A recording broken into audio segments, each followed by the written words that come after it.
Buen día, apreciados hermanos, bienvenidos al estudio de la palabra del Señor. Que la gracia y la paz de nuestro Dios esté en nuestros corazones. Tenemos un capítulo más de nuestra lección, Los profetas hablan, y en esta ocasión tenemos el privilegio de contar con la presencia de nuestro presidente de la Unión Peruana, el apreciado pastor Santos Saldaña. Bienvenido, pastor. Buen día, mi hermano. Estamos aquí justamente con nuestras lecciones y nos dirigimos a nuestro querido pueblo para que juntos podamos en este día desarrollar nuestra lección.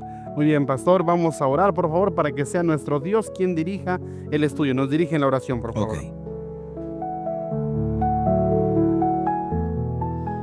Querido Padre que estás en el cielo, bendito y alabado sea tu santo nombre.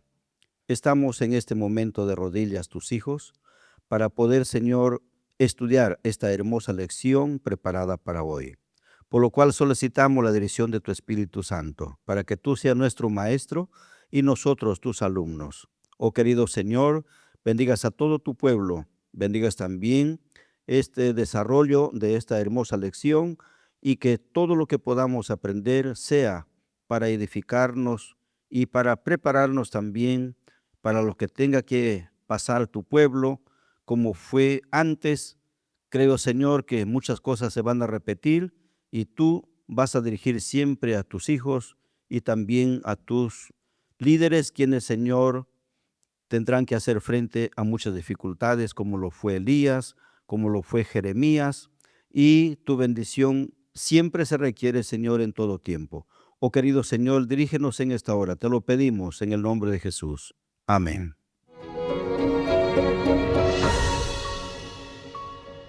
Pastor Saldaña, para esta ocasión tenemos la lección número 17 ya, correspondiente para esta lección, sábado 25 ya de octubre de este año 2025. Siempre pedimos a nuestros hermanos que allí en los comentarios nos dejen sus preguntas, sus inquietudes, sus dudas, sus aportes también, que todos estamos para aprender.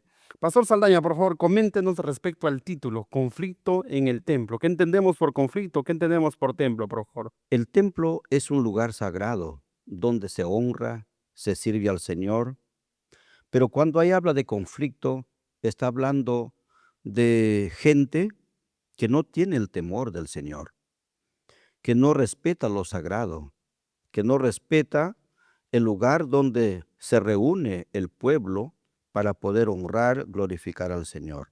De tal manera que en esta hermosa lección vamos a hablar pues acerca de un conflicto que hubo en los días de Jeremías cuando tuvo que presentar un mensaje.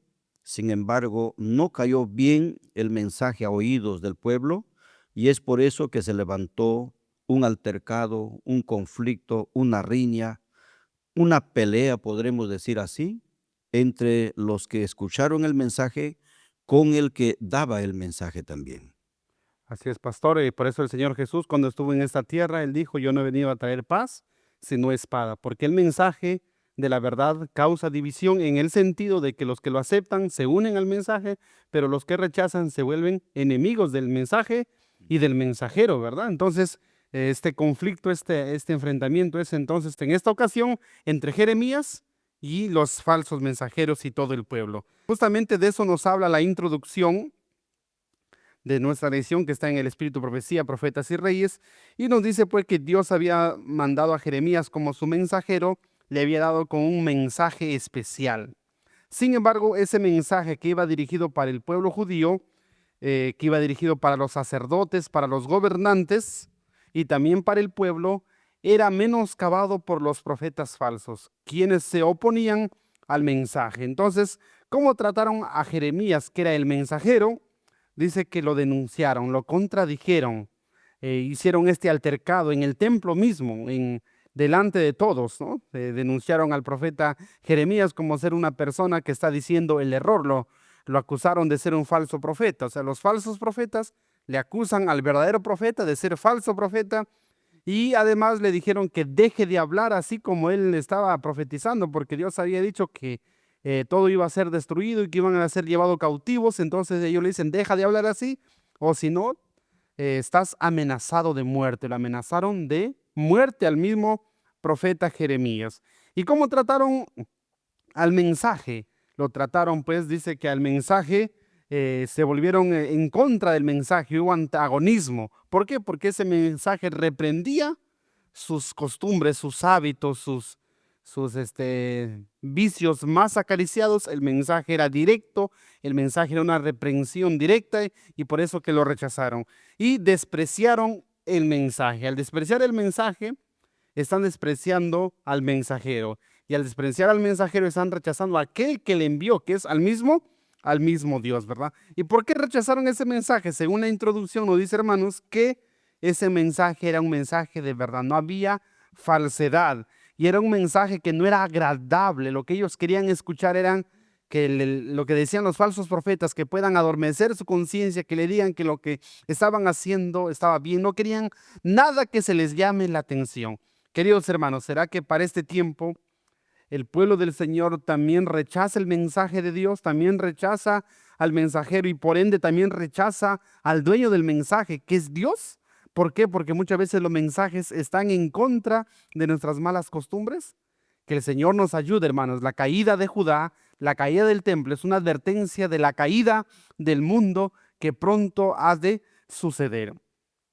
Pastor Saldaña, ¿algo que nos quiera comentar al respecto o nos puede contar cómo está dividida la lección para esta ocasión? Sí, mi querido Darwin, mira, en esta hermosa lección que vamos a estudiar, la primera parte dice, habla acerca de desastres venideros.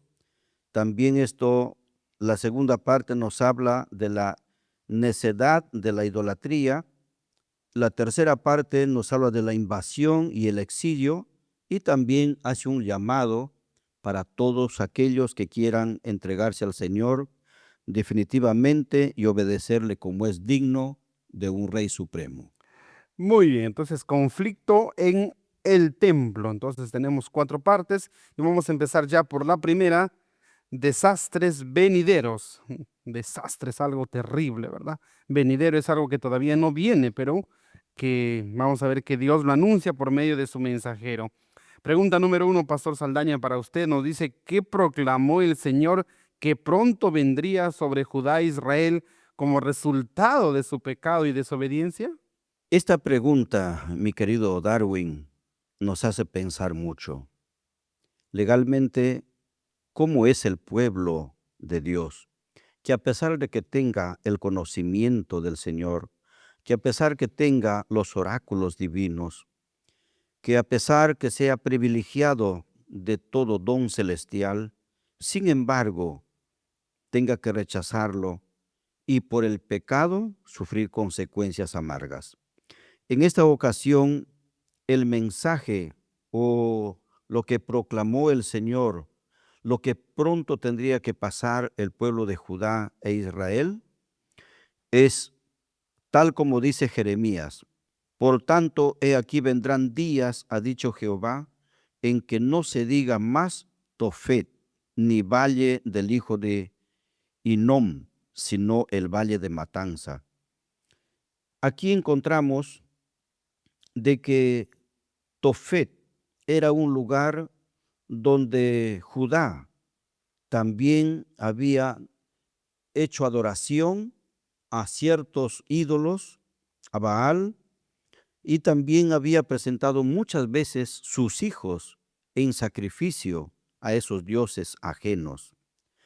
En sí era un lugar de adoración, aunque era para una adoración falsa, pero ya no más se llamará ese lugar de adoración, sino que será un lugar de matanza, será un lugar de destrucción, donde tendrían que sepultar a mucha gente. Hermano querido, es muy importante esto pensar. Mira, yo recuerdo que en el tiempo del terrorismo pasé por Tingo María y estaba en un lugar de Madre Mía. Y allí hubo una matanza, un enfrentamiento entre los terroristas juntamente con los de servicio militar, ¿cómo se puede decir? Ejército. Con el ejército, sí, con el ejército. Y murieron como 360 personas. Nosotros teníamos que caminar por dentro de los muertos juntamente con los hermanos buscando sus cosas. Pero, ¿cómo es ese hedor, esa sangre putrefacta, nauseabunda, solamente con unas pocas personas, 360 personas? Me imagino aquí cómo es que tendrían que sepultar en esos días de ese cuadro que te estoy contando. Hacían grandes socavones y enterraban ahí a todos, ya no con cajones, sino así, solamente los cuerpos arrojados en un montón allí. De esa manera también me imagino que tendría que hacer para que aquel lugar de que la Biblia habla de Tofet ya sería un lugar, un valle de matanza, un lugar de carnicería, donde tendrían que llorar mucho y también ver a sus muertos así arrojados a un lugar donde tendrían que ser amontonados y ahí sepultados. Entonces, ¿cuál fue? Eso fue la consecuencia de qué? Del pecado, de apartarse de Dios, alejarse de Dios, dejarlo al autor de la vida y seguir sus propios caminos, seguir su propia idolatría. Así es, Pastor Saldaña. Entonces, esta destrucción que se hace a Jerusalén, que se anuncia, ¿verdad?, para el futuro, será similar al fin del mundo, ¿verdad? Porque vemos que los judíos son conquistados y los demás son llevados cautivos. Dice, no había quien entierre, ¿no?, a los muertos. Entonces, no, todos sabemos que es normal que a una persona que muere se le dé cristiana sepultura, ¿no? Que sus restos se honre, se lo pueda poner en su lugar adecuado y pues una muestra de respeto, ¿no? Pero aquí en esta ocasión dice, la profecía decía que nadie lo iba a velar, pues. Entonces, así va a ser en el fin del mundo, cuando esa tierra también sea desolada, quede desierta, ¿no? Durante 1000 años y nadie va a poder sepultar esos cuerpos que van a quedar allí durante todo esos 1000 años. Dice que serán comida por las aves, al igual que en esos días las aves se dieron un banquete, así en el día final también se darán un banquete, ¿no? Entonces, los juicios estuvieron anunciados, eso nos dice la nota de la lección, y dice que los juicios iban a ser cada vez más severos, ¿no? Iban a ser cada vez más peores. Y mire la última parte, pastor, de la nota, dice, y el reino de Judá iba a caer para nunca volver a ocupar su puesto anterior entre las naciones de la tierra. El reino de Judá había sido cabeza, ¿no? Dios lo había llamado para que sea cabeza, no cola. Pero del momento que cae, nunca más se recobró y nunca más hubo un rey, ¿no? Y fue el último rey Sedequías y de ahí ya aún no hubo, ¿verdad? Es así, querido Darwin, es que los babilonios lo llevaron cautivo y no más pudo levantarse por el año 586. Fue totalmente su derrota del reino de Judá. Y nunca más se levantó hasta ahora. Nunca más. No hay Nunca un rey, más. ¿verdad?, que esté en el trono de David. Sí, Qué así lamentable, es. pastor. Entonces, sin embargo, estos juicios no es un decreto arbitrario de parte de Dios, sino es el resultado de lo que uno mismo siembra, ¿verdad? La Biblia dice, lo que el hombre sembrare, eso también Cosecha. segará. Por eso la pregunta, uno decía, ¿no?, como resultado de su pecado. Pastor Saldaña, ¿usted cree que la historia se repita para el día final, cuando también el mundo rechace a Dios y también puede experimentar estos castigos? Claro que sí. Precisamente todas esta obra que se hizo en aquel entonces es un pálido reflejo para que también nosotros podamos vislumbrar las consecuencias del pecado que pasará al fin del tiempo. Cuando el Señor tenga que llamar a cuenta a todas las personas, a todas las naciones y también al pueblo de Dios, pues las cosas se van a repetir, Así es. tal como está escrito en la palabra del Señor. Así es, pastor. Hemos colocado allí una cita en el Espíritu de Profecía, el deseo a todas las gentes, la página 712, donde dice, este no es un acto de fuerza arbitraria de parte de Dios. Los que rechazaron su misericordia ciegan lo que sembraron, dice. Entonces, no es que Dios se deleite en castigar, sino que Él permite que podamos cosechar lo que hemos sembrado, ¿verdad? Entonces, dice, reciben los resultados de su propia elección, dice, ¿no? Entonces, lo que el hombre sembrar, eso también segará, tu maldad te alcanzará, y dice también Proverbios 5:22, prenderán al impío sus propias iniquidades. Entonces, así como fue en el pasado, pastor, así también será en el futuro. Entonces, que el Señor nos ayude a que nosotros no podamos rechazar al mensaje, a los mensajeros, para no cosechar la misma historia, ¿verdad, pastor? Sí, gracias al Señor por esta hermosa pregunta y pues lejos de que sea tal vez anticuado este mensaje, para nosotros debe ser un timbre en nuestros oídos a fin de que podamos tener toda la advertencia y que el Señor nos ayude para ser leales y fieles a la palabra del Señor tal como nos ha dado a conocer desde su inicio. Muy bien, pastor. Entonces, ¿a qué pregunta pasamos ya? Ahora vamos a pasar a la pregunta 2, la cual tienes el privilegio, querido Darwin, de poder contestarlo. Y es la siguiente. Según el Señor, ¿qué desastres pronto sobrevendrían a Judá e Israel? Muy bien, desastres, ¿verdad? Continuamos con los desastres.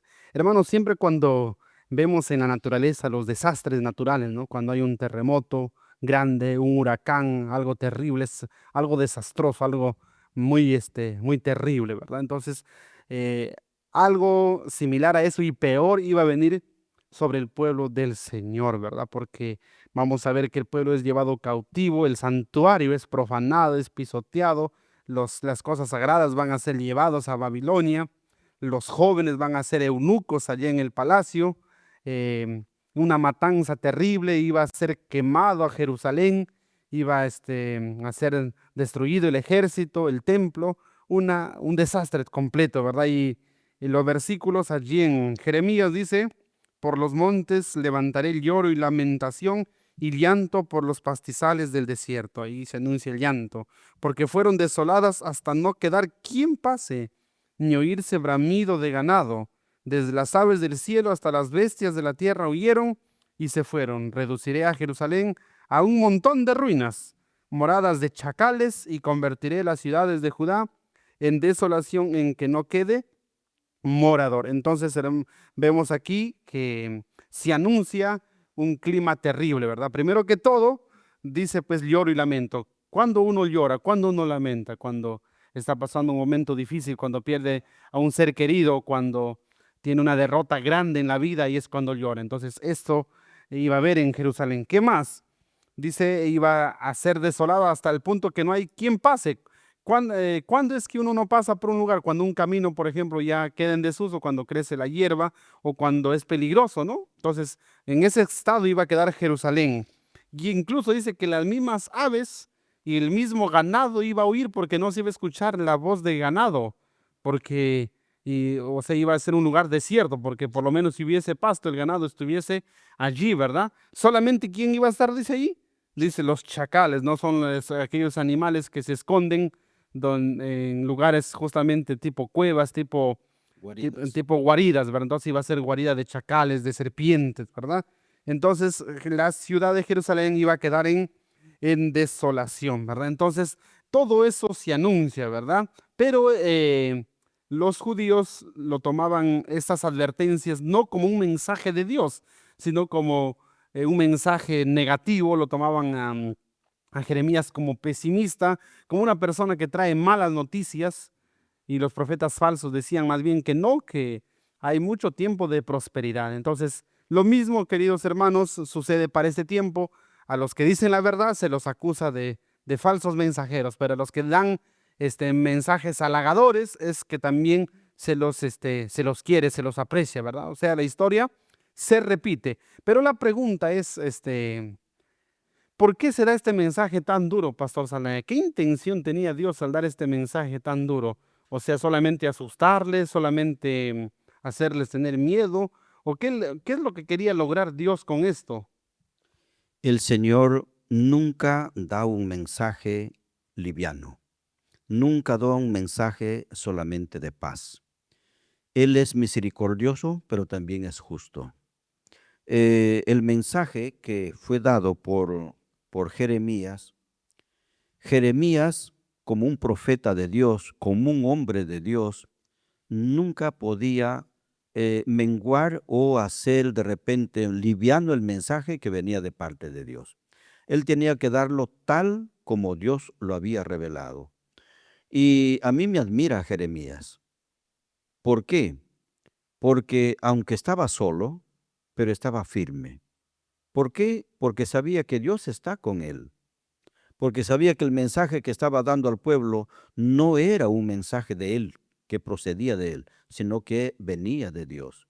De tal manera que el mensaje tendría que darlo al pueblo a fin de que ellos se arrepientan, a fin de que ellos vengan a los pies del Señor, a fin de que esto se sacudan del pecado con que la que estaban ellos y tendrían que arrepentirse y el Señor los podría aceptar.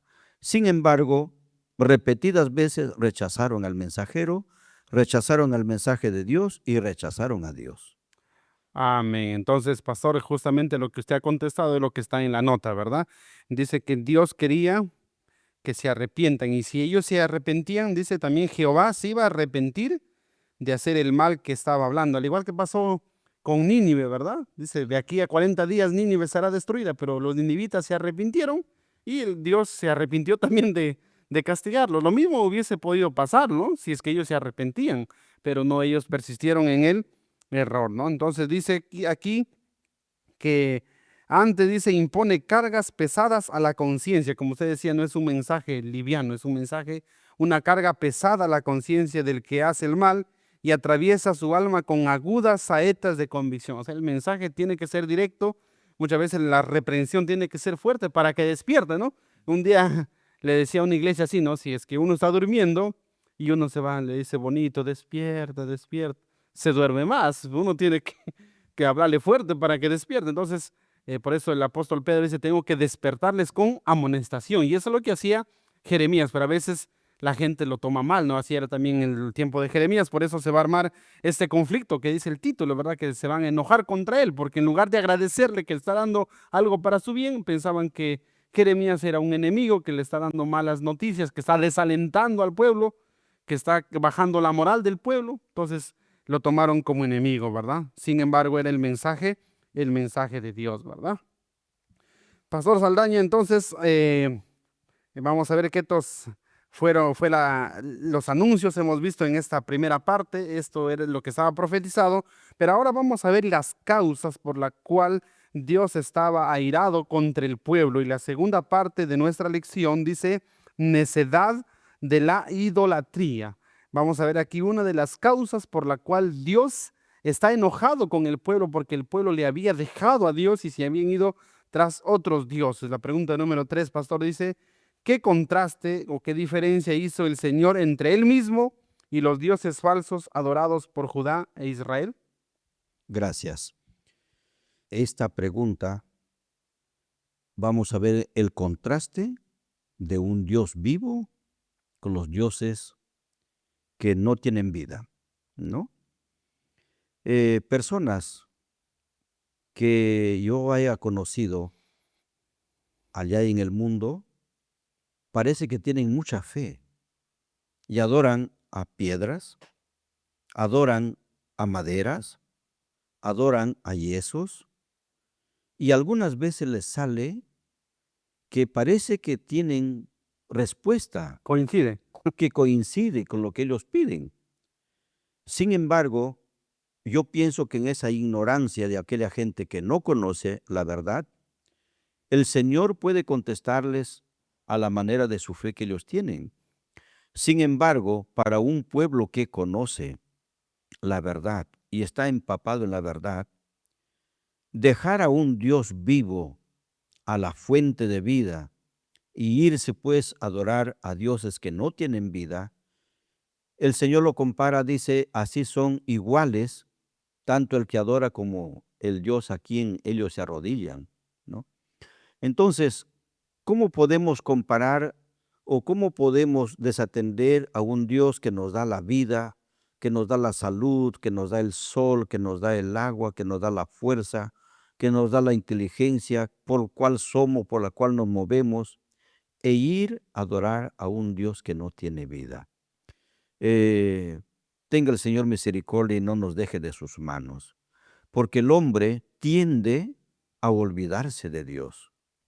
Una pequeña desviada del santuario celestial y el hombre se desliza y se va. Entonces, aquí encontramos en esta narración bíblica, cuando habla Y dice, no aprendáis el camino de las naciones. ¿Cómo andarán las naciones? Y Pablo dice, no andéis como los otros gentiles, ¿no? ¿Cómo andan los gentiles en este mundo? ¿Cómo andan las naciones? En bailes, en borracheras, cargando ídolos, gastando dinero, en grandes cantidades de cohetes, de toda clase de música. ¿Para qué? Para poder adorar a dioses que no tienen vida. Sin embargo, ¿quién les da la fuerza? ¿Quién les da el ser de tener dinero? No son esos dioses, sino es el Dios eterno. Sin embargo, la gente no valora eso. Hay muchos que desconocen, pero muchos también lo hacen ya conociendo una verdad. Pero el Señor no se refiere tanto al mundo, sino a la iglesia. El mensaje es para nosotros. Hoy, de repente, no se adora a ídolos, pero sí se adora a a otras personas que la gente tiene, ¿no? Por ejemplo, algunos adoran a aquellos jugadores de fama mundial, otros adoran o respetan o honran a aquellos predicadores de alta fama mundial. Otros lo hacen tienen sus ídolos también a personas de las que ellos aman. Y nosotros, hermanos, no debemos inclinarnos por eso. Dios nos ha dado un mensaje que llevar al mundo y debemos hacerlo. En todo tiempo hubieron mensajes precisos para el pueblo del Señor. Y si en esta ocasión el mensaje de Jeremías era al punto y bien dirigido, pues también nos da una demostración que así debe ser el mensaje de nosotros para el pueblo del Señor. Algunas veces desearán solamente un mensaje encaramelado, un mensaje que no toque la conciencia de las personas. Sin embargo, no es el mensaje así de Dios. El mensaje tiene que llegar donde la persona tenga que sacudirse y ver en qué estado se encuentra, de tal manera que el mensaje que el Señor da a su pueblo es un mensaje de admonición, es un mensaje de advertencia, es un mensaje para que pueda la persona pues dejar la idolatría y volver al Señor. Entonces es interesante que nosotros podamos ver de que el Señor odia la idolatría y también odia el pecado. Amén. Muy bien. ¿Y por qué lo odia? Porque dice que la idolatría tiene una influencia corruptora, rebaja el pensamiento y conduce a la sensualidad y a todo tipo de pecados. Eso, pastor, yo me preguntaba, ¿por qué es tan atractivo? Era, si Dios le decía, no la adoren a los ídolos, pero ¿por qué volvían ellos? Porque dice que estaba acompañado de sensualidad, de placeres, estaba acompañado de comelonas y de orgías y todo eso. Por eso que era atractivo este culto a los Baales. Igual hoy en día las fiestas patronales donde se adora a los ídolos está acompañado de vicios, de placeres, de bailes, de músicos que vienen. Entonces es algo atractivo por eso, ¿verdad? Entonces, pero la idolatría es la base entonces para todos estos pecados y Dios los aborrece, ¿verdad? Dios lo aborrece y Dios no quiere, dice que incluyamos en nuestra adoración nada de imágenes, ¿verdad? Por eso dice, no te hagas imágenes ni las honres, ¿no? Porque dice que al hacer una imagen lo rebajamos a Dios, ¿verdad? Porque Dios no se puede comparar a nada, pero al nosotros adorarle a través de una imagen, entonces lo estamos rebajando a Dios, porque no le podemos hacer a Dios semejante a nada, ¿verdad? Por lo tanto, Dios quiere adoradores en espíritu Y en y en verdad, ¿verdad? Entonces, que el Señor nos ayude a que no seamos necios como esas personas. Por eso el subtítulo decía, la necedad de la idolatría, ¿verdad? Porque dice que son como esos ídolos, nos habla ahí que son como una palmera que no se mueve, nos habla ahí que tienen boca, dice David, pero no no anda. andan, ¿verdad? Están derechos ahí, no se mueven, ¿verdad? Entonces, decía David también, semejante a los ídolos son los que lo hacen, ¿verdad? Que el Señor nos ayude entonces a no caer en eso y como usted decía, con los ídolos modernos, que justamente nos va a hablar las siguientes preguntas. Bien, mi querido Darwin, entonces, sin más comentario, pasamos a la pregunta 4 y será para usted. ¿Cómo muestra el profeta Jeremías la superioridad de Dios sobre los ídolos hechos por el hombre? ¿Qué nos enseña sobre la verdadera adoración? Muy bien, entonces sigue la secuencia de los ídolos. Quizás mucho de lo que hemos hablado ya también está aquí en esta pregunta, pero vamos a puntualizar algo que la pregunta anterior no habló. Veíamos que los ídolos no se hacen a sí mismos y tampoco pueden hacer nada. Si no pueden hacerse a sí mismos, no hacen nada, ¿no? Porque el ser humano es el que hace a los ídolos, ¿verdad? Dice, va al monte, corta un árbol, lo trae y lo adora y este es mi Dios, dice, ¿no? Uno mismo lo hace al ídolo. Entonces, el ídolo no puede hacer nada por sí mismo. Me contaba un profesor de nuestra iglesia, un hermano que él era fiel católico, muy devoto, ¿no? Del patrón allá en esta zona de Contumasá, San Mateo, el patrón San Mateo. Y dice que donde él se puso a pensar cuando un día lo estaban sacando al ídolo en sus andas, cargado, y dice que los jóvenes que habían alzado eran altos. Y entonces la cabeza del ídolo chocó en la puerta y se cayó hacia abajo y se quebró la cabeza. Y para todos era, dice, un desastre, ¿no? Porque decían que algo irá a pasar al ídolo que le... Y entonces él se puso a reflexionar ahí, dijo, pero tanto lo honran, y si fuera Dios, pues ¿cómo? Dijo, va, si hubiese agachado algo, hubiese evitado que se caiga, ¿cómo? Y ahí él se puso a pensar y leyó la Biblia y encontró pues que los ídolos nada son, ¿verdad? Pero sin embargo, los seres humanos siguen adorando a ídolos y justamente en esa pregunta número 4 vamos a ver que el profeta Jeremías demuestra que Dios es superior. ¿Por qué? Porque Dios sí es creador, no es como esos ídolos que uno los crea ellos y ellos no pueden crear nada. En cambio, el verdadero Dios de los cielos es un Dios omnipotente. Él creó toda la naturaleza, nos creó a nosotros, nos sigue sustentando con su poder, creó los cielos, las montañas, el sol y todas las cosas que nosotros podemos, Él lo creó. Un ídolo, ¿qué crea? Nada. Como dijo el pastor hace un momento, a veces coincide, ¿no? Que la persona dice, no sé, sáname de esta enfermedad y al ídolo, ¿no? Y de casualidad se sana porque también estuvo tomando algunos remedios. O también pasa que el enemigo, dice, a veces pone la enfermedad y él mismo lo quita. Entonces, la gente, como coincide a veces, uy, se hace una superstición, una coincidencia y la gente cree y hay millones que están detrás de estos ídolos, ¿verdad? No dudamos que la mano del enemigo esté detrás de ellos, ¿verdad? Entonces, sin embargo, la palabra del Señor es clara, ¿no? No te hagas imágenes, ni las adores. El enemigo, para poder contrarrestar esto, ha quitado el segundo mandamiento de raíz.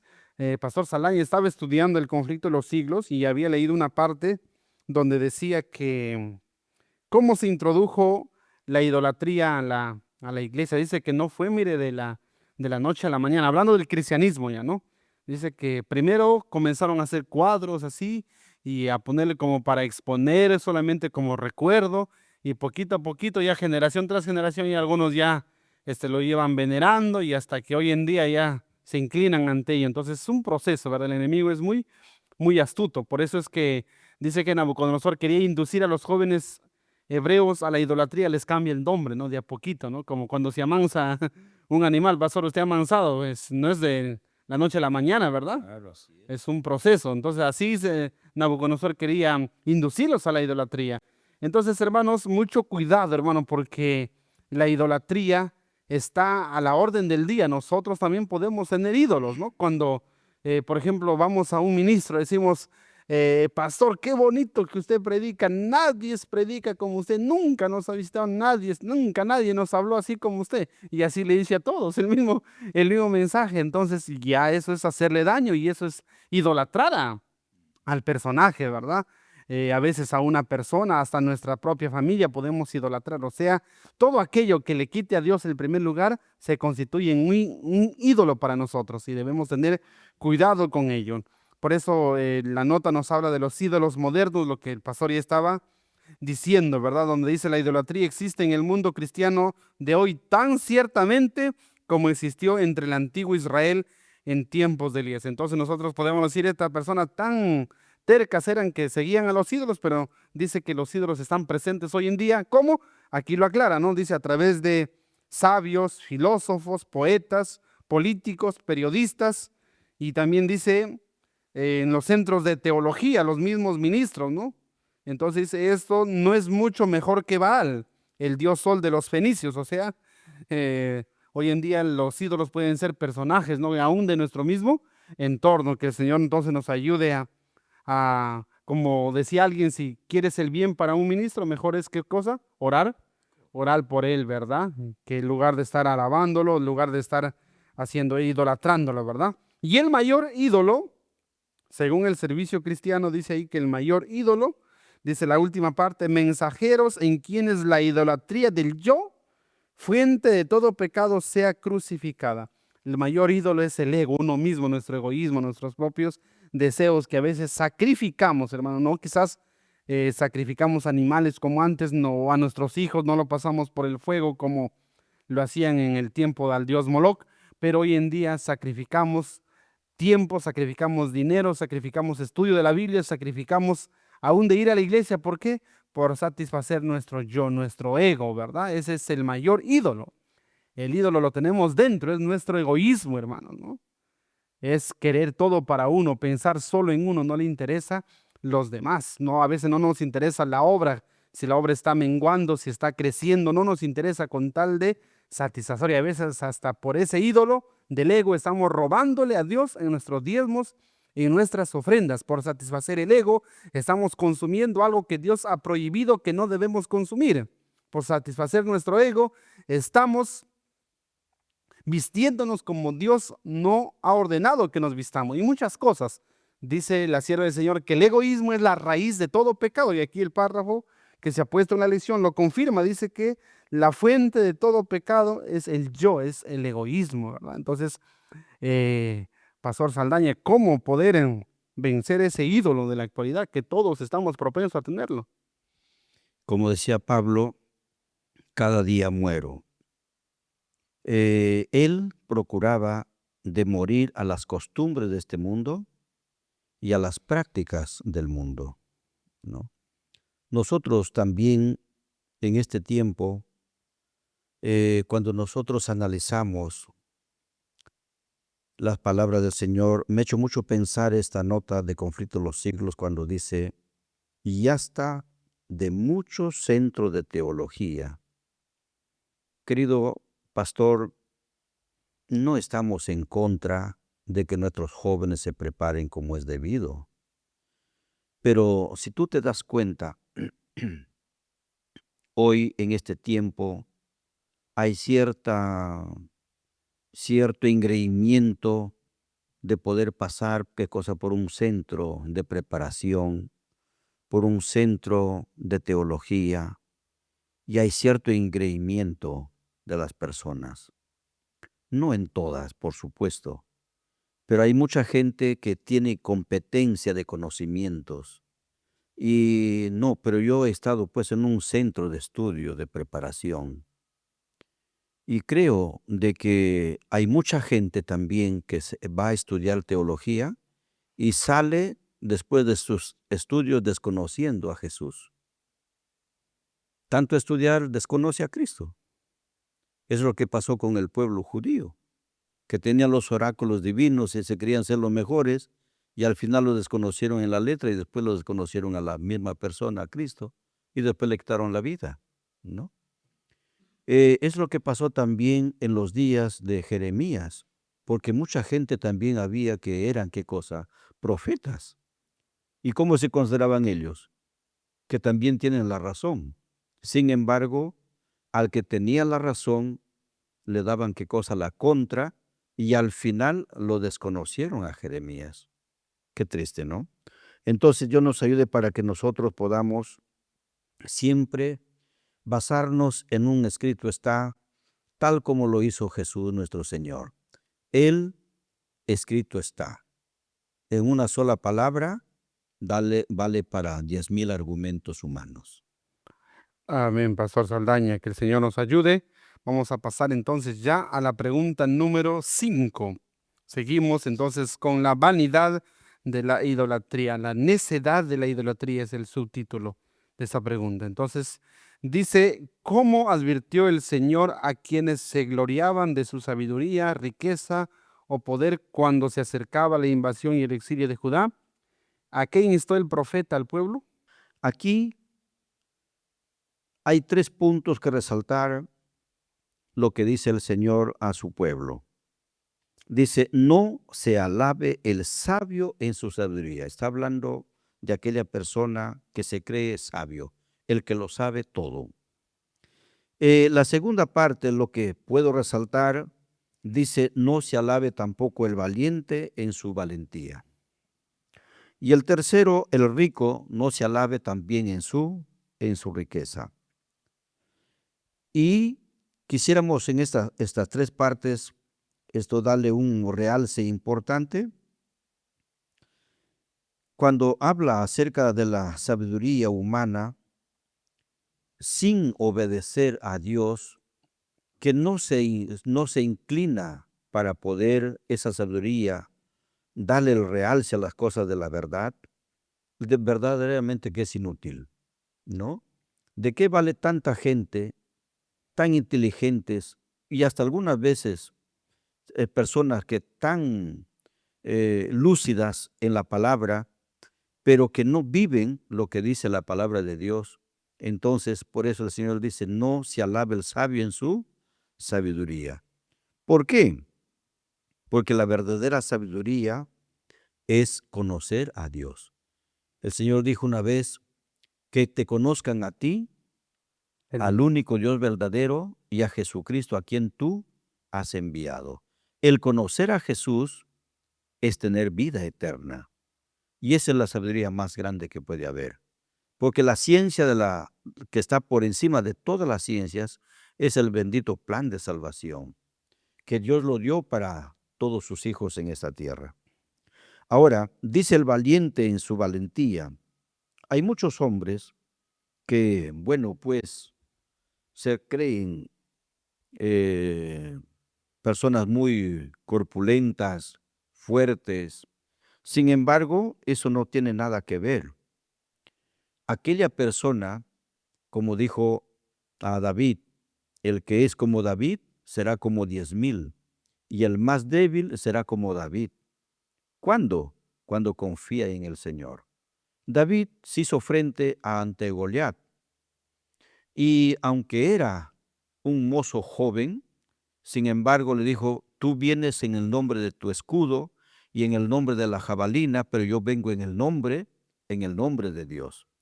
Y cuando vino en el nombre de Dios, aunque era débil, no tenía la fuerza de aquel hombre corpulento, sin embargo, él lo venció. ¿Dónde estaba su fuerza? ¿Dónde estaba su sabiduría? Estaba en Dios. Por eso cuán importante es negarnos a nosotros mismos y confiar en la fuerza que nos da el Señor y en la sabiduría que Él venga de parte de Él. Y nuestra ignorancia sea sincronizada con esa sabiduría divina. Entonces recién tendrá la persona valor. El rico, la riqueza no es pecado. Sin embargo, cuando se da prioridad a la riqueza, pues la riqueza también dice que es el mayor mal de todos los vicios o de todas las cosas que puede pasar el hombre, y muchos fueron traspasados, dice, a grandes heridas. Sin embargo, esta es la condición de nuestra iglesia. Dice, yo soy rico y no tengo ninguna necesidad.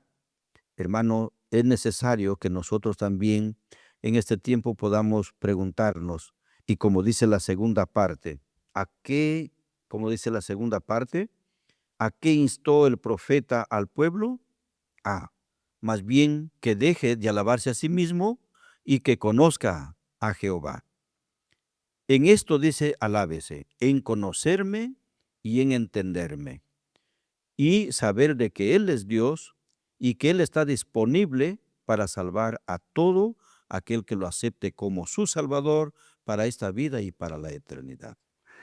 Muy bien, pastor. Entonces el pueblo judío estaba esperanzado en su riqueza, en su fortaleza física, en su sabiduría, y pensaban que nadie les podía hacer frente. Estaban aliados con los egipcios y pensaban que entonces los babilonios no los iban a poder conquistar, pero vemos que no, ¿verdad? Era una ilusión. Asimismo, hoy en día el ser humano también se engaña a sí mismo, ¿verdad? Piensa que su riqueza le puede salvar, su sabiduría, su fuerza física, pero eso no es nada sin la ayuda de Dios. Separados de mí, dice el Señor, nada podéis hacer. La verdadera fuerza del cristiano entonces está en confiar en Dios, en conocer a Dios, en servir a Dios. Esa es la verdadera fuerza, esa es la verdadera riqueza y ese es lo más grandioso que el ser humano puede tener. Así que, hermanos, no vivamos confiados en ese tiempo, en lo que podamos tener, en lo que hemos ganado en la vida. No. La única seguridad del cristiano, la única riqueza del cristiano es estar en Jesús, es tener esa fe, ese amor, ese carácter, ese oro refinado en fuego es la verdadera riqueza. Entonces, los judíos de esa manera se engañaban a sí mismos y pensaban que eso les iba a ayudar a prevalecer, pero Dios les está diciendo que su tiempo de gracia se está llegando a su final y van a ser llevados cautivos. Entonces, hermanos, Dios nos soporta durante mucho tiempo, nos advierte, pero llega el momento también que su paciencia tiene un término, ¿verdad? La paciencia de Dios tiene un límite y precisamente eso nos dice el párrafo de la nota de esta pregunta número 5.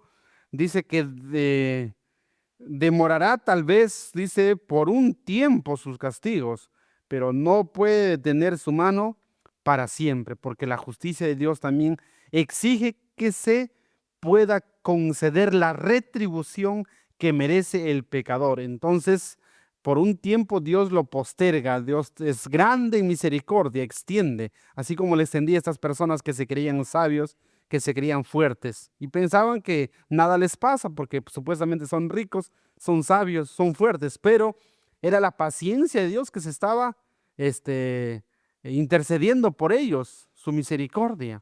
Pero vamos a ver que todo esto tarde o temprano se acabó y tuvo que venir el ajuste de cuentas, ¿verdad?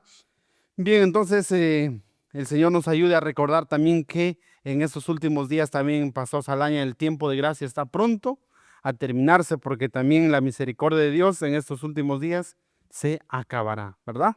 Así es.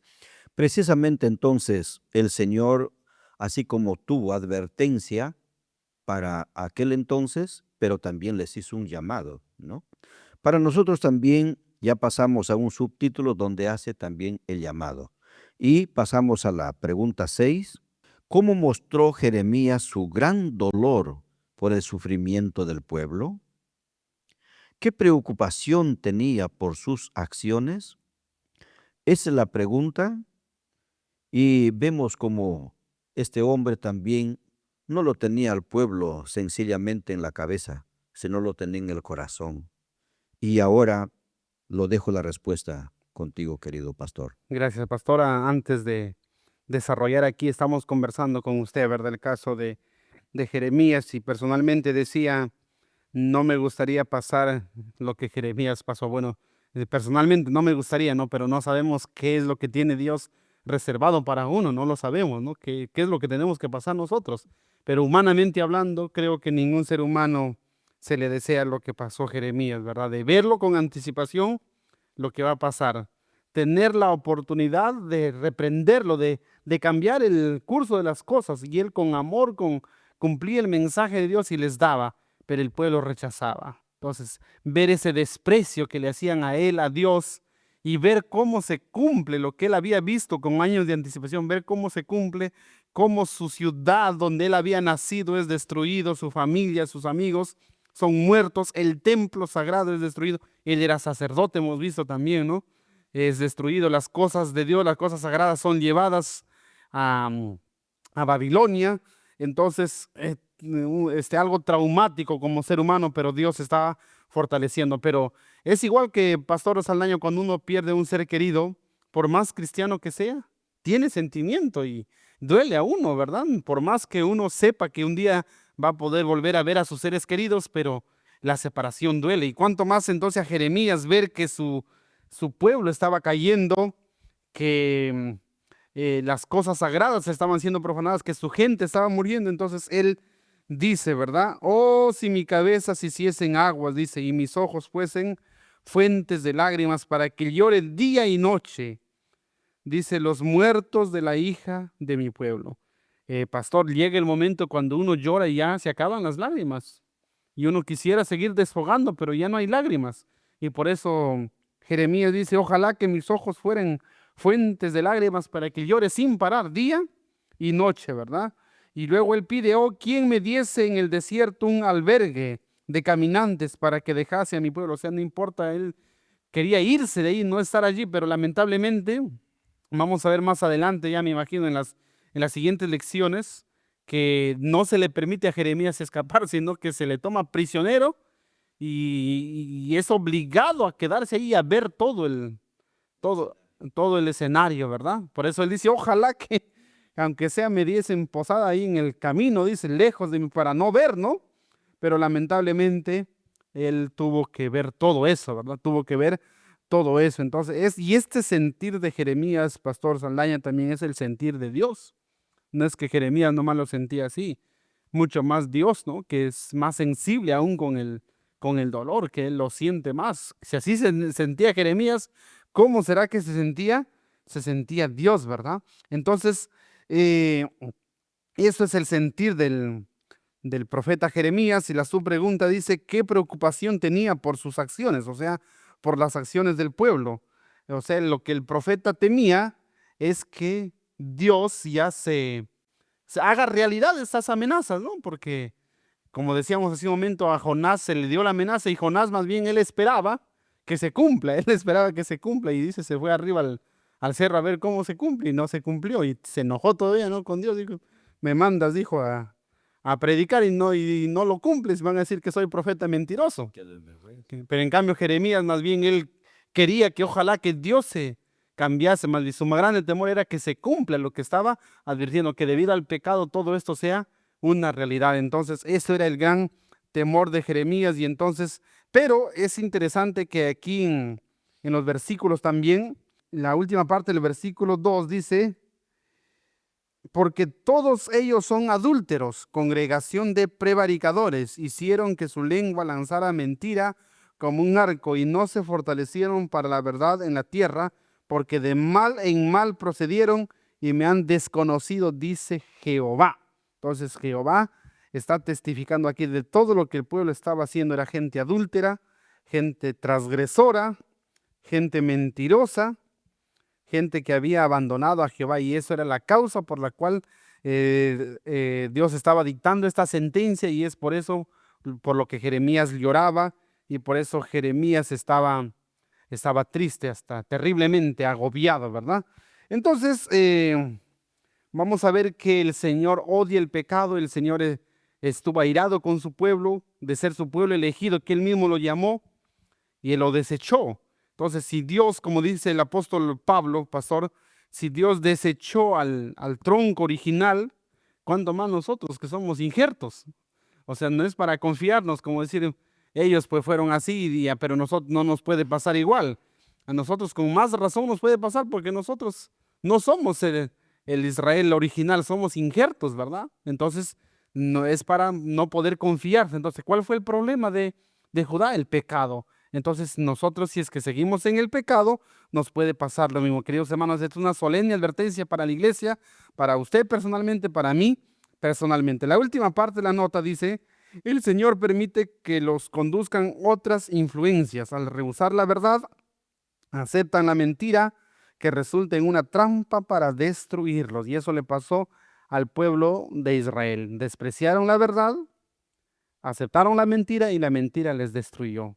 Lo mismo sucederá en el tiempo final. El pecado, como la mentira, destruye. Entonces hay que saberlo bien. Entonces no es un decreto arbitrario de Dios, es la cosecha, el resultado de nuestros propios actos. Entonces Satanás da un pago, un sueldo muy terrible a los que le sirven bien. Si uno le sirve bien a Satanás, Satanás paga con la destrucción, con la muerte, y eso será el desenlace final de todas aquellas personas que prefieren rechazar el mensaje de Dios. Así que es una advertencia en esta ocasión, que el Señor nos ayude a despertar, Pastor Saldaña.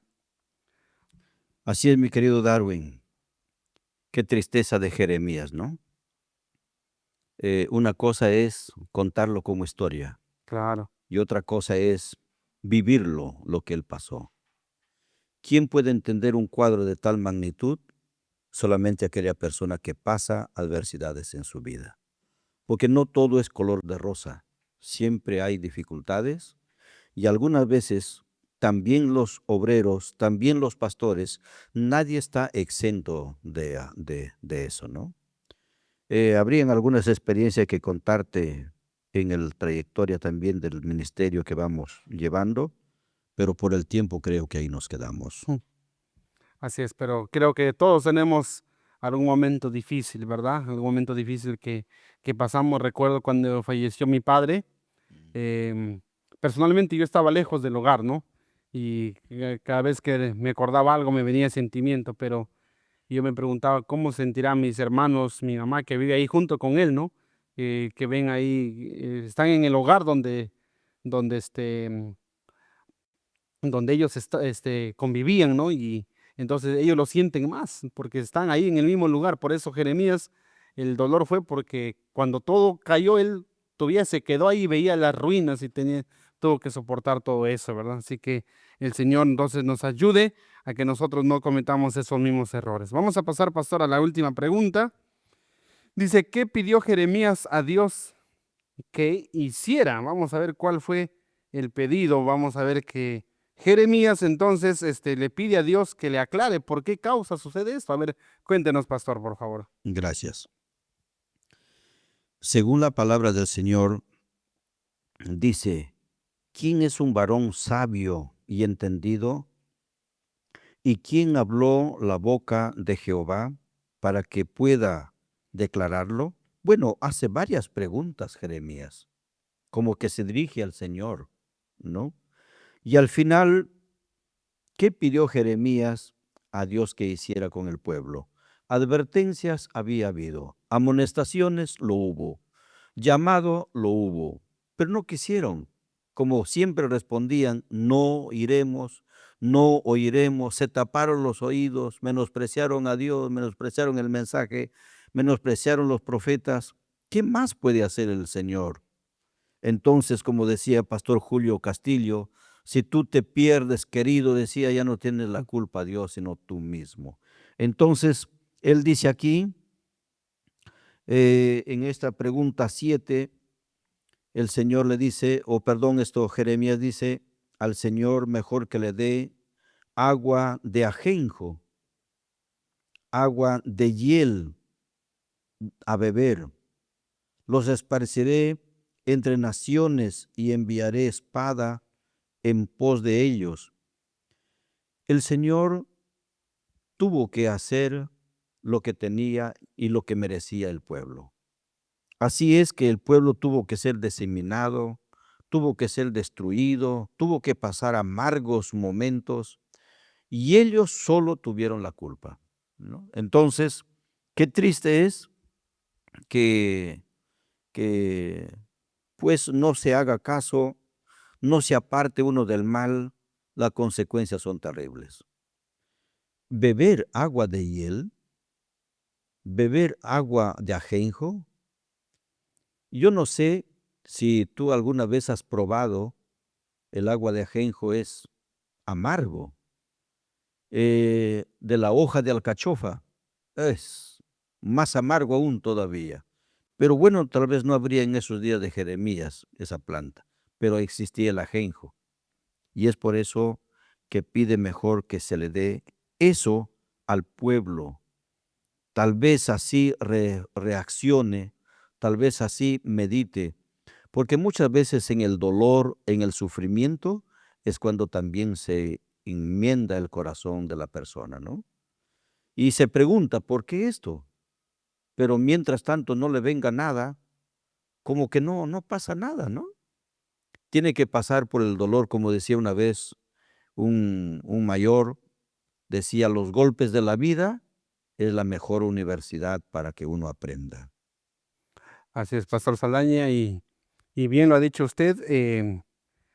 A veces con los golpes se aprende y Dios justamente permitió, es Dios mismo quien dice, ¿no? Que va a hacer, le va a dar a comer ajenjo, a beber agua de hiel. Dios mismo es el que dice, va a hacer eso y la esparciré entre naciones y enviaré espada en pos de ellos, ¿verdad? Claro, es un lenguaje humano, ¿verdad? Que Dios permite, no es que Él mismo directamente lo manda, Él permitió que los babilonios vengan y los lleven cautivo. Y así pasaron de pueblo en pueblo de Babilonia a Medo-Persia, de Medo-Persia a Grecia, de Grecia a Roma, y luego a través de los años el pueblo judío ha sufrido mucho, ¿verdad? Entonces se cumplió lo que estaba aquí anunciado y todo debido al pecado de este pueblo. Y fue cierto, pastor, porque de los golpes aprendieron, mire, lo que no hicieron en tiempo de paz, tuvieron que hacer en tiempo de guerra.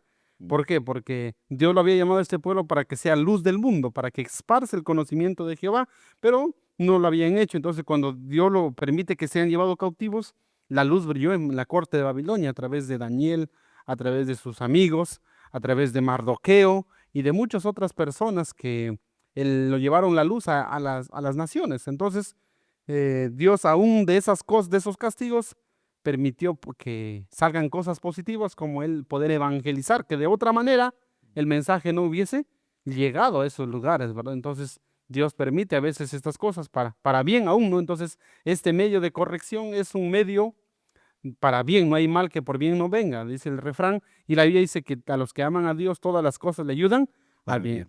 Entonces, asimismo, cuando nosotros tengamos que ser disciplinados en el sentido que somos probados, en el sentido que pasamos momentos difíciles en la vida, no estoy diciendo que seamos disciplinados de la iglesia, no, sino la disciplina que a veces pasamos en la vida por las experiencias, momentos difíciles, eso nos ayuda a poder mejorar, a poder darnos cuenta. A veces en la enfermedad, en un accidente, es cuando uno pregunta, ¿por qué? Uno recién se detiene, ¿verdad? ¿Por qué estoy así? ¿Por qué me pasa? Y a veces cuando uno recapacita. Entonces es un llamado de Dios, por eso que la nota nos habla. Dice, si no fuera por su pueblo que guarda los mandamientos y que vive en la tierra, no detendría sus juicios, extiende su misericordia a causa de los justos que lo aman y le temen. En ese caso, Jeremías.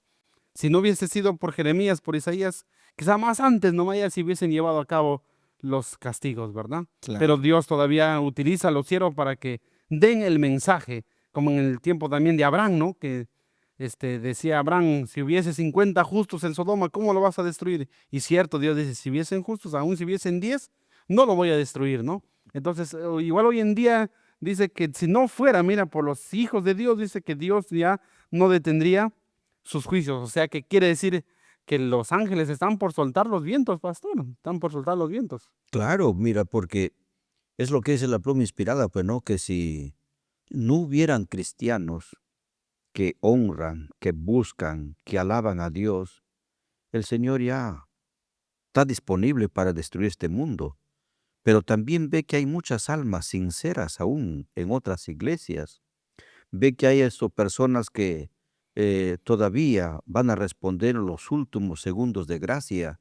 Y es por eso que el Señor, que conoce todas las cosas, todavía deja a este mundo tal como está.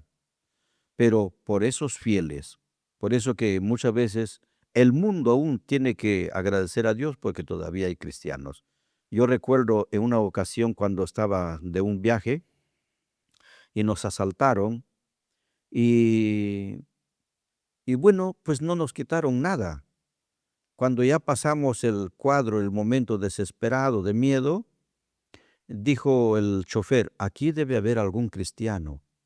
Por eso es que no pasó nada, no nos llevaron nada. Y, y fue así, nosotros estábamos ahí. Yo venía de un lugar que se llama La Esperanza por Huánuco al fondo y venía con dos colportores juntos conmigo que me acompañaron para hacer el congreso y traíamos también dinero del Señor. Yo digo que si habían entrado los rateros, pues nos llevaban todo quizás, ¿no? Pero yo traté de asegurar el dinero debajo del asiento, corté una parte del asiento y lo metí ahí todo el dinero y me lo pegué con una cinta hilante y de alguna manera lo trataba de salvar el dinero. Pero gracias a Dios que no pasó nada.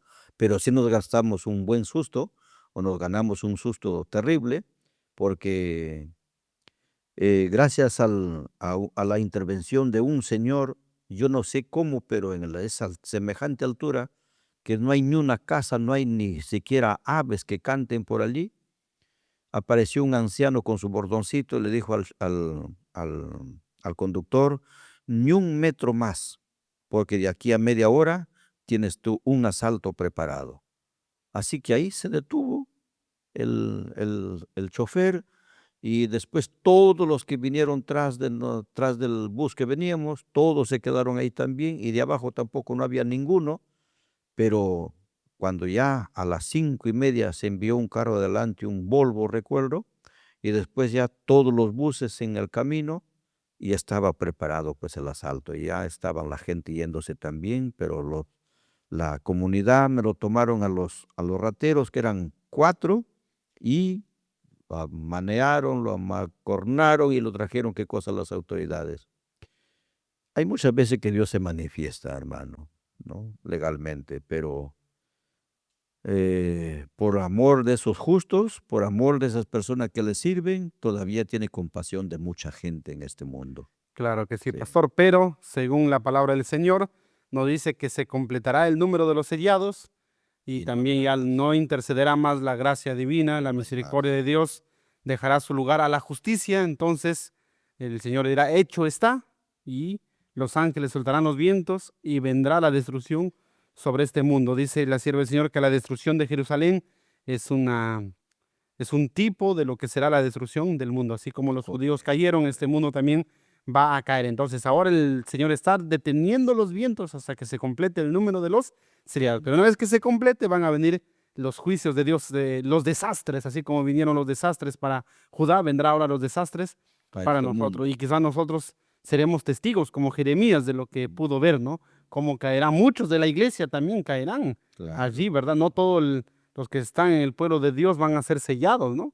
Es lo que dice la pluma inspirada, pues, ¿no? No todos. Que muchos de nuestra iglesia cobardemente se irán a engrosar filas del error y del mundo vendrán a llenar ese vacío que ellos dejen. Exactamente. Entonces, la historia se repite, apreciados hermanos, si hemos estudiado esta lección, no es solamente la historia, el propósito es poder sacar la lección para este tiempo, saber cómo aplicarlo y cómo vivirlo en nuestra vida diaria. Pastor Saldaña, hemos llegado a la parte final de la lección. ¿Algún mensaje final que quiera dirigir al pueblo? Bueno, quisiera dirigirme a mis queridos hermanos que juntos hemos estudiado esta lección, que no solamente sea una historia, sino que también después de cada reflexión de una lección haya una aplicación personal para que tenga efecto en nuestras vidas. Y de esta manera sirva de reflexión y saber que el Señor nuevamente va a repetir los castigos que hubo en aquel entonces, pues para mucha gente que escucharon la palabra de Dios pero que no lo aceptaron, es muy severo, porque Dios es misericordia, sin embargo también es justo, ¿no? Por ejemplo, a la mujer adúltera, la misericordia lo llamó y le perdonó, pero también la justicia le dice, no peques más, ¿no? Eso es importante que debemos de meditar. El Señor siempre llama y también su justicia está permanente y firme también. Amén, Pastor Saldaña. Entonces, apreciados hermanos, estamos llegando al final de una lección más conflicto en el templo. Hoy el templo, apreciados hermanos, representa a la iglesia. Hoy somos el pueblo del Señor. ¿Será que también estamos en conflicto? ¿Será que también, al igual que en los días de Jeremías, estamos despreciando a los mensajeros del Señor? ¿Será que los juicios de Dios también caerán sobre la Jerusalén moderna, que es el pueblo del Señor? Que Dios nos ayude a que podamos ser de aquellos que reciben el mensaje, que reciben al mensajero, que reciben a Dios y ponen en práctica el mensaje. Y el mensaje que hemos estudiado en esta mañana puede ser aplicado en nuestra vida. Es nuestro deseo en el nombre de Cristo Jesús. Amén. Que el Señor bendiga. Nos despedimos, Pastor Saldaña. Que Dios los bendiga, mis hermanos.